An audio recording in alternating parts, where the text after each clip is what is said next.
Assalamualaikum warahmatullahi wabarakatuh. Apa kabar teman-teman? Alhamdulillah senang rasanya bisa berjumpa lagi ya dengan teman-teman semua. Nah sekarang ini saya sekarang lagi berada di daerah Tanjung Piau Laut. Coba lihat tuh, tuh ada laut di sana ya. Tuh di sana ada laut, pemandangannya indah. Tuh di sana juga ada laut. Nah, ya saya memang sengaja ingin memberikan tampilan video yang berbeda. Tapi sebelumnya saya ingatkan dulu ya, teman-teman silahkan subscribe di video saya ini dan juga di share ya. Oke, teman-teman, mungkin saya ingin memberikan sesuatu yang berbeda untuk video saya berikutnya sampai ke depan. Saya ingin membuat video vlog atau video terkait dengan hobi saya, dengan kegiatan-kegiatan saya. Jadi tidak melulu hanya testimoni salawat saja. Mudah-mudahan teman-teman semua senang dengan hasil dan video saya selanjutnya ya. Oke, kali ini nanti kita akan cerita-cerita ya, sekedar cerita-cerita aja. Tapi ya cerita apa yang akan diceritakan, tunggu ya, saya akan cerita nanti. Oke teman-teman, kita cerita-cerita ya. Nah, sekarang ini saya lagi di dekat lautan ini. Jadi mungkin teman-teman ada yang ingin tahu ya siapa saya sebenarnya, apakah ini Ustadz beneran atau Ustadz gadungan atau gimana, ini kok dia jurusan komputer atau gimana gitu kan ya. Saya ceritakan sedikit ya, saya ini lahir di Kota Duri, Provinsi Riau ya. Lahir di Kota Duri dan saya sekolah SD di sana. Kemudian pada saat SLTP, SMP, saya melanjutkan studi ke Kota Padang Sidimpuan, tepatnya di Sumatera Utara. Dan saya sekolah di SMP Negeri 3 Padang Sidimpuan ya. Halo teman-teman, kalau ada yang lulusan SMP Negeri 3, apa kabar? Dan kemudian saya melanjutkan ke sekolah SMA Negeri 2. Di situ saya mengambil jurusan IPA. Dan singkat ceritanya, saya setelah tamat SMA merantau ke Kota Batam tahun 2001 ya. Kemudian setelah merantau ke Kota Batam, saya di sini saya mengenal agama, saya hijrah gitu. Dan singkat cerita saya sempat kuliah di Kota Batam beberapa tahun, kemudian tidak selesai sampai akhirnya saya melanjutkan ke Kota Yogyakarta ya. Nah, di situ saya melanjutkan ke Kota Yogyakarta dan saya tinggal di Kota Yogyakarta lebih kurang 4 tahun ya, dari 2011 sampai 2015 ya. Nah, sebenarnya saya 4 tahun sudah selesai kuliahnya, tetapi karena saya juga masih harus bekerja sebentar untuk mencari ongkos pulang ke Batam waktu itu ya, jadi saya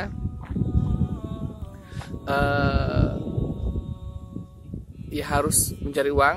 Kemudian saya mengumpulkan uang hingga akhirnya bisa pulang. Oke, sebentar dulu ya, saya ambil posisi yang tepat biar kita melanjutkan ceritanya lagi. Oke, saya dulu kuliah itu mengambil jurusan ilmu komputer. Jadi saya kuliah di Universitas Sespati Yogyakarta, itu saya ngambil jurusan sistem informasi. Jadi program peminatan saya adalah web multimedia. Jadi fokusnya kalau misalnya mau bikin website, mau bikin situs online dan sejenisnya, atau mau menganalisis database dan sebagainya ya. Jadi setelah saya lulus dari universitas, saya kemudian mencoba untuk melamar pekerjaan. Tapi mungkin karena saya kan lulusnya usianya udah lebih dibandingkan dengan fresh graduate yang teman-teman yang lain. Jadi mungkin karena di perusahaan-perusahaan juga diminta untuk minimal usia 25 tahun gitu. Akhirnya saya nggak pernah diterima bekerja, begitu ya. Jadi saya ini sebetulnya jurusan komputer, jadi bidang peminatan saya ada ilmu komputer. Jadi kenapa kok dipanggil Ustadz? Ya agak sedikit lucu ya. Kenapa kok bisa orang sarjana komputer kemudian dipanggil menjadi Ustadz, disebut Ustadz? Nah, jawaban saya adalah sebenarnya saya tidak pernah meminta untuk orang memanggil saya Ustadz ya. Dan tidak pernah juga merasa bahwa saya adalah seorang ustadz. Jadi kalau ada yang memanggil saya Ustadz, ya saya rasa itu sah-sah saja. Saya juga nggak marah saya dipanggil begitu. Karena kalau menurut saya sendiri, yang di kategori Ustadz itu adalah yang apa ya, mendakwahkan agama begitu. Jadi orang yang taat kepada Allah, orang kemudian yang beriman kepada Allah, kemudian dia bisa menjaga syariat Islam, bisa menjalankan semua amal ibadah, dan kemudian dia mendakwahkan agama gitu, mendakwahkan agama Islam. Nah, itulah yang kategori Ustadz kalau menurut pendapat saya. Jadi seperti misalnya Ustadz dari Sulaiman, Ustazah Oki Setiana Dewi gitu, atau Ustadz misalnya Excelon Seven itu dan banyak lagi orang-orang yang berhijrah itu kemudian dia aktif di dalam dakwah, mereka itu dipanggil Ustadz begitu ya. Jadi apakah saya banyak hafal Al-Quran? Ya alhamdulillah, dibanding dengan saya sebelum hijrah, saya sudah menghafal banyak sekali surat-surat di dalam Al-Quran begitu. Dan tidak jarang ketika saya pergi berdakwah ke berbagai daerah, seperti kemarin pernah saya dakwah ke Kalimantan Barat, tepatnya di Jawa ya, di Jawa itu dekat Sambas, Kalimantan Barat. Saya pernah berdakwah ke sana.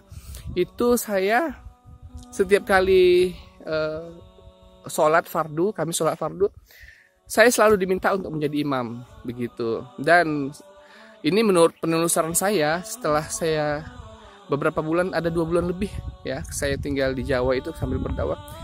Itu hanya dari ratusan masjid yang ada di Jawa, di Sambas di Kalimantan Barat.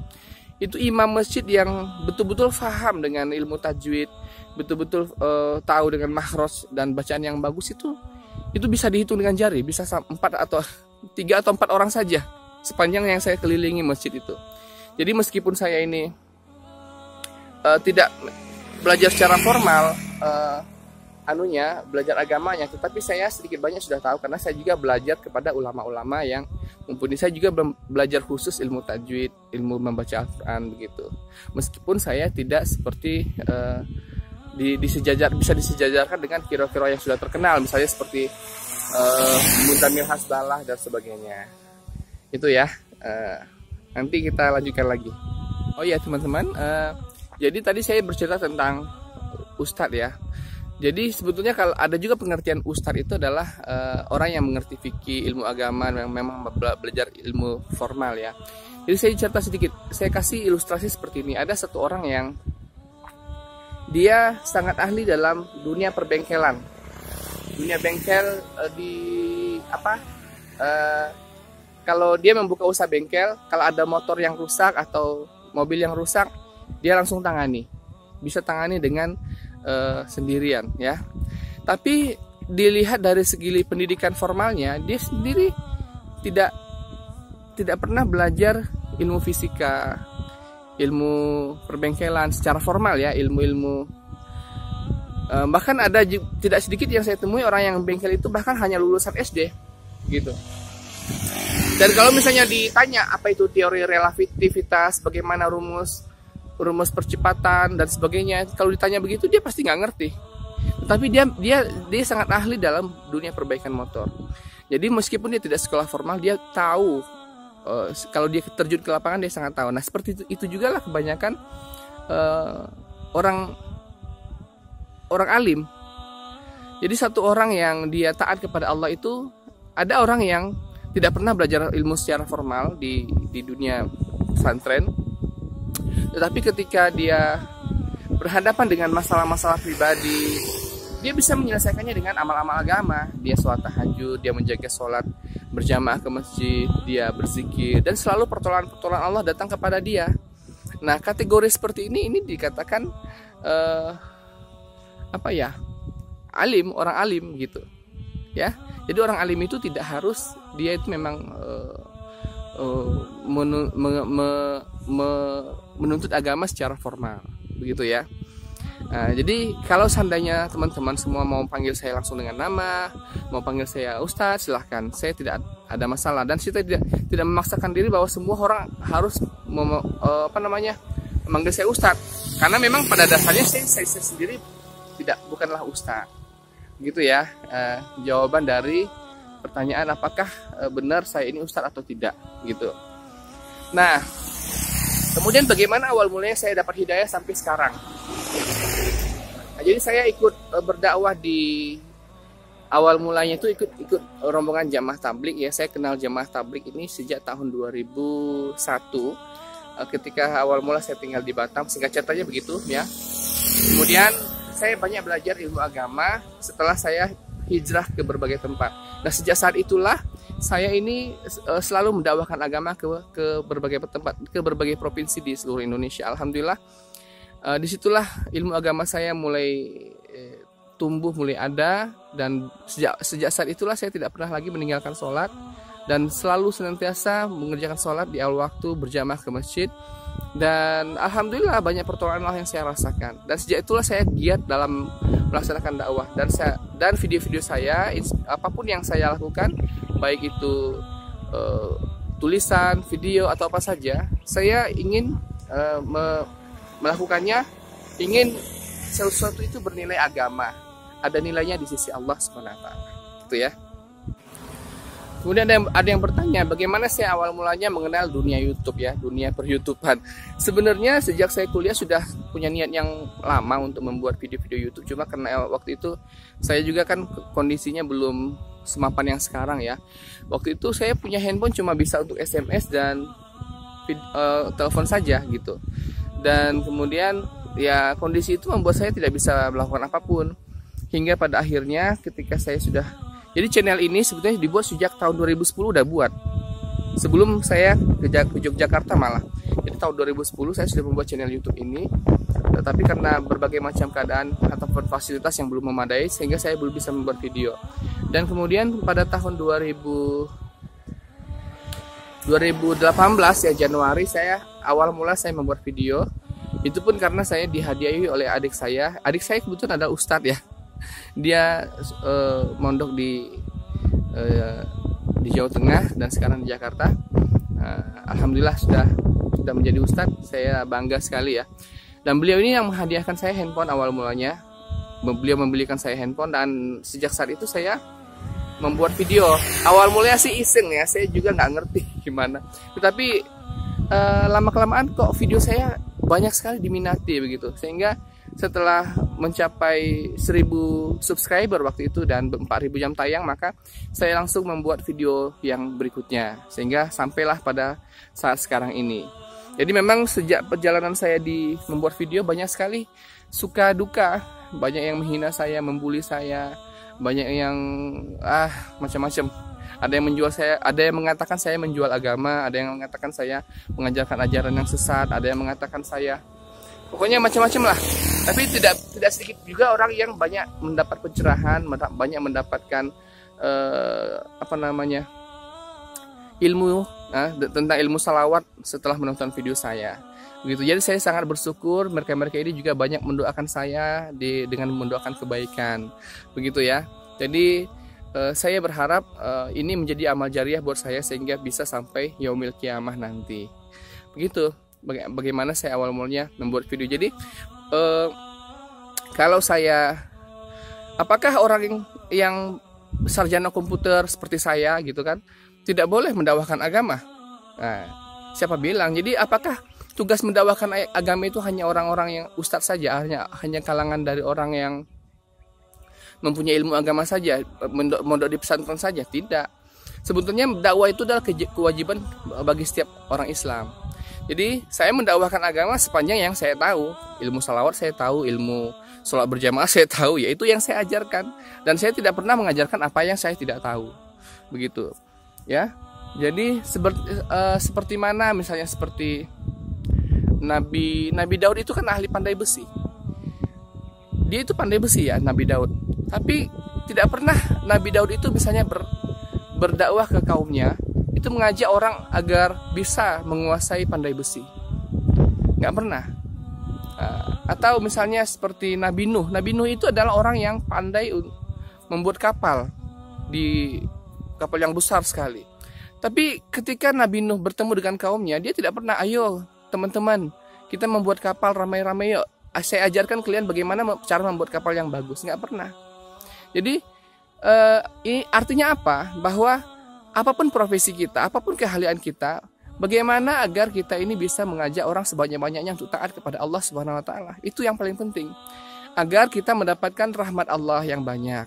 Jadi tidak hanya kita sekedar beribadah untuk diri kita sendiri, tapi bagaimana juga agar amal ibadah yang kita lakukan itu kita sampaikan sehingga orang pun mendapatkan banyak pencerahan dan banyak orang yang mendapatkan hidayah disebabkan karena dakwah-dakwah kita.